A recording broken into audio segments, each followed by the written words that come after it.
Kick తెలంగాణలో ఏర్లై పారిన మద్యం ఒక్క రోజులోనే 125 కోట్ల లిక్కర్ సేల్స్. కానీ ఒక ప్రభుత్వానికి హ్యాట్సప్ చేయాలి, ఎందుకంటే లిక్కర్ కొరత రానియరు ఎప్పుడు కూడా. ఈ స్టాక్ లేదు, మద్యం అయిపోయింది. సర్కారు దవాఖానలో సూది మందు గోలి మందు అన్న దొరకదు, కానీ వైన్స్ లో మాత్రం టెన్షన్గా ఆ టైంకు ఎంత ఉంచాలో స్టాక్ అంత ఉంచుతారు. ఆ విషయంలో ఉన్న శ్రద్ధ ప్రభుత్వ దవాఖానల విషయంలో కానీ ప్రభుత్వ పాఠశాలల విషయంలో డాక్టర్ లేకపోయినా సరే ఏది దవాఖానలా ఈ వైన్స్ మాత్రం టెన్షన్గా. ఇంకా గంతెందుకుగా 10 గంటలకు ఎంఆర్ఓ కూడా ఆఫీస్కు రాడా ఈ వైన్స్ ఆయన వస్తాడు. పక్కన 10 గంటలకు షట్టర్ తీయాలంటే తీస్తాడు, 10 గంటలకే కొనాయిస్తాడు. మళ్ళీ ఎక్కువ ఓవర్ టైం డ్యూటీలు కూడా చేస్తుంటాడు, గంట ఎక్కువనే. వైన్ షాపుల డ్యూటీ కూడా ఎట్లుంటది అనుకున్నావు, 10 కాగానే జర్ర కూస్తాడు షట్టర్, జర్ర కూగానే చప్పు చుట్టుపక్కల బాయ్ బాయ్ బాయ్ వచ్చేటోళ్ళు వస్తారు అన్నట్టు, వచ్చి తీసుకొని పోతారు. ఇంకా జర్ర గుంచుతారు, ఇంకా జర్ర గుంజగానే కీ కీ కీ కీ అని బండి వస్తుంది. ఆ బండి వస్తుంది ఏది పోలీసు వాళ్ళ బండి వస్తుంది, దాని ముంగడ తిరిగిపోతూ ఉంటుంది. వాళ్ళు చూస్తుండగానే కొంత వ్యవహారం జరుగుతూనే ఉంటుంది. ఆఖరికి షట్టర్ కిందికి పెట్టినాక కింద చేయి పెట్టే సందు ఉంటుంది ఇంకోటి, ఆ సందు దాకా వర్కౌట్ చేస్తూ ఉంటారు. వెనక డోర్ ఉంటుంది. బంద్ అయిన తమ్మి ఇంటికి పోయి ఇంటికాడ చెప్తా ఇంటికాడ నుంచి తెచ్చుకో, ఇంకో వ్యవస్థ నడుస్తూ ఉంటుంది అన్నట్టు ఇంటికాడ. ఈ రకంగా వైన్స్ల సమయ పాలన, వైన్స్లు టైం ఫంక్చువాలిటీ అంటే వైన్స్లకు అంతే, వాళ్ళని మించిన టైం మెయింటైన్ ఎవరు చేయడు ఈ భూమి మీద. కరెక్ట్గా తెలంగాణ రాష్ట్రంలో వైన్స్ 10 గంటలకు టెన్షన్గా తెరుస్తారు, మళ్ళీ అంతే సమయ పాలన ఉంటుంది. అది గొప్పతనం. 10 నిమిషాలు ముందు తీస్తారు, ఇంకో గంట లేట్ అయినా పోగలుగుతారు. ఎంఆర్ఓ 10 గంటలకు డ్యూటీ అయితే 12:30కు 1ంటికి వస్తూ ఉంటాడు ఆఫీస్కు. అట్లుంటుంది. ఒక్క రోజులోనే 125 కోట్ల లిక్కర్ సేల్స్. ఇదంతా చూసి ఏమనుకుంటారంటే నా పాలు కూడా ఉంది కదా అందులో షేర్, ఈ 125 కోట్లలో నాది కూడా ఉంది మనది కూడా ఉంది అనుకుంటారు. గర్వంగా ఫీల్ అవుతుంటాడు. చేయగలిగిన మేమంతా. గప్పట్లో ఒక ఆయన ఉండేగా రమేష్, ఎవరో ఆయన పేరేదో ఉండేగా లిక్కర్ పంపులు తాగోతుల సంఘం రాష్ట్ర అధ్యక్షుడు, ప్రధాన కార్యదర్శి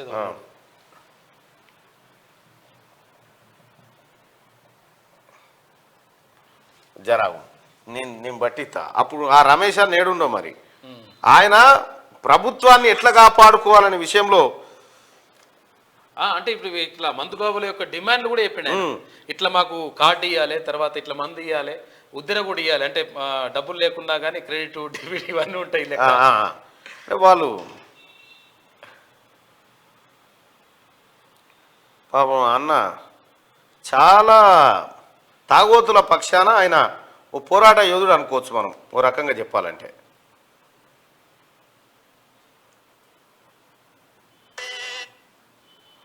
రమేష్ ఆయన పేరు.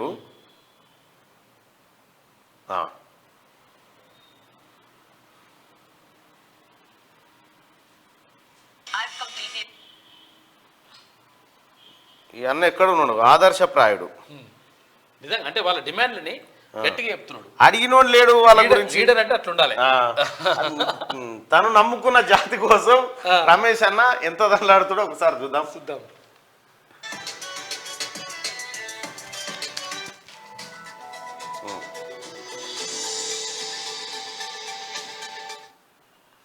హాయ్ ఫ్రెండ్స్, నేను మీ రమేష్ను.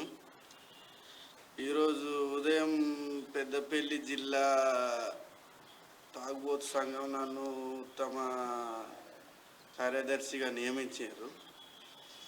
అయితే నాకు చాలా సంతోషంగా ఉంది. ఇప్పుడు తాగుబోతులకు నేను చెప్పే శుభవార్త ఏంటిదంటే, నెక్స్ట్ మంత్ 5, 6, 7 ఈ 3 తారీఖు మూడు రోజులల్లో ఈరోజు ఉదయం జరిగిన చర్చలల్లో ఏం చెప్పినామంటే, వైన్ షాప్ కానీ బెల్ట్ షాప్ కానీ ఎక్కడికి వెళ్ళినా కానీ తాగుబోతులకు గుర్తింపు లేదు కాబట్టి కావాలి అని చెప్పి చర్చ జరిగింది. దాని గురించి నన్ను ఉత్తమ కార్యదర్శిగా నియమించారు. అయితే వచ్చే నెల 5, 6, 7 ఈ 3 రోజులలో పని ఎవరికన్నా ఉన్నా కానీ ముగించుకొని కొంచెం తొందరగా ఉండండి. 160 మంది గవర్నమెంట్ ఎంప్లాయీస్ వస్తారు. అప్పుడు ఇంటికి వచ్చిన తర్వాత ఎవరు తాగుబోతులు ఎవరున్నారో వాళ్ళను తెలుసుకొని వాళ్ళ ఆధార్ కార్డు 2 ఫోటోలు తీసుకుంటారు. మంత్ ఎండింగ్లో మనకు కార్డు వస్తుంది. ఒక సైడు సింహం ఉంటుంది, ఒక సైడ్ ఫుల్ బాటిల్ ఉంటుంది, మెన్షన్ హౌస్ ఫుల్ బాటిల్, మధ్యలో చికెన్ పీస్ ఉంటుంది.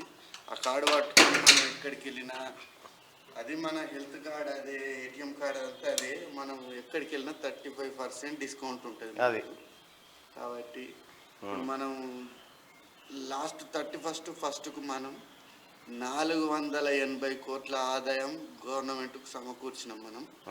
నెక్స్ట్ 31st 900 కోట్లు క్రాస్ చేయాలని డిమాండ్ని ఈరోజు మార్నింగ్ దాన్ని మనం క్రాస్ చేద్దాం. మనతో అయితే తాగుబోతులతోటి కానీ పని ఏది లేదు, అంతే, మనం ట్రై చేద్దాం. ఇది రమేష్ అన్న ఆకాంక్ష.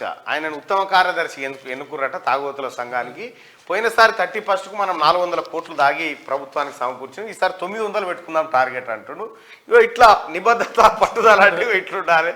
ఇటువంటి ఇది కేసీఆర్ ప్రభుత్వంలో అంతెందుకు తెలంగాణ మోనాడు పోయి కరోనా టైంలో హాస్పిటల్ ఎప్పుడు వైన్స్లు ఎప్పుడు తీస్తారు సార్ అని టక్కున పొద్దుగాల 6 గంటల 1-2 గంటలు తీస్తారండి అనగానే అప్పుడు చేతనైన కాడికి ఇట్లా పట్టుకొని పోతామంటే మైక్ పెట్టాం. ఏంటంటే నేను తాగుబోతుల సంఘం రాష్ట్ర అధ్యక్షుడిని అని ఒక ఆయన వచ్చిండు మన దగ్గర. మీకు కేసీఆర్ పుట్టినరోజు మన దాంట్లో చేసుకుంటే కట్ చేసే కదా. సో ఆ రకంగా తాగుబోతులకు సంబంధించినటువంటి గుర్తింపు కార్డుల డిమాండ్ తెర మీదకి వస్తా ఉంది. చాలా డిమాండ్లు ఉన్నాయి. కానీ గడిచిన 3 రోజుల్లో 658 కోట్లు, 3000 మందిపై డ్రంక్ అండ్ డ్రైవ్ కేసులు. ఒక్క హైదరాబాద్ కమిషనరేట్ లో 1500 మంది. స్పెషల్ డ్రైవ్ లో పోలీసులకు చిక్కిన వైనం. మరోవైపు భారీగా పెరిగిన మాంసం విక్రయాలు. ఆదివారం ఒక్కరోజే 4.5 లక్షల కేజీల చికెన్ సేల్. దుమ్ము దులిపేసిన ఆన్లైన్ ఫుడ్ డెలివరీ సంస్థలు. ప్రతి నిమిషానికి 1244 బిర్యానీ ఆర్డర్లు వచ్చినాయట. గంటకు 1722 యూనిట్ల కండోమ్స్ డెలివరీ అయినాయట. ఇక చూసుకో. కొత్త సంవత్సరం వేడుకల నేపథ్యంలో తెలంగాణ వ్యాప్తంగా మద్యం ఏర్లై పారింది. 1 కాదు 2 కాదు, ఏకంగా గత 3 రోజుల్లో 658 కోట్ల మద్యం అమ్మకాలు జరిగాయంటే అతిశయోక్తి కాదు. నిజానికి తెలంగాణలో ఏ పండుగ అయినా పబ్ అయినా సుక్కా ముక్క తప్పనిసరి. అలాంటిది ఇక డిసెంబర్ 31 అంటే మరో లేవలని చెప్పాలి. దీనికి తోడు ఈసారి డిసెంబర్ 31 ఆదివారం కావడంతో మధ్యాహ్నం నుంచే వైన్స్ వద్ద భారీ రద్దీ నెలకొంది. ముఖ్యంగా యువత న్యూ ఇయర్ వేడుకలకు ఘనంగా జరుపుకున్నారు.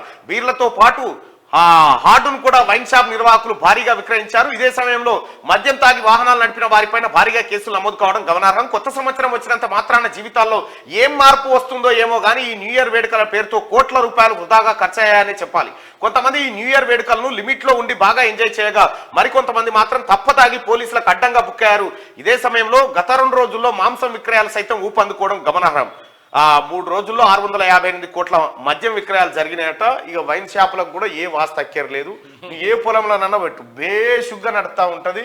అసలు ఏ పూజా కార్యక్రమం, ఇది ఈశాన్యం నైరుతి ఈ కౌంటర్ ఇక్కడ ఉండాలి ఏం అక్కర్లేదు. వైన్ షాప్ ఏడ పెట్టినా నడవ బైసా అడిగో వాస్తు గీస్తు లేనిది ఒకే ఒక్క సంస్థ అది.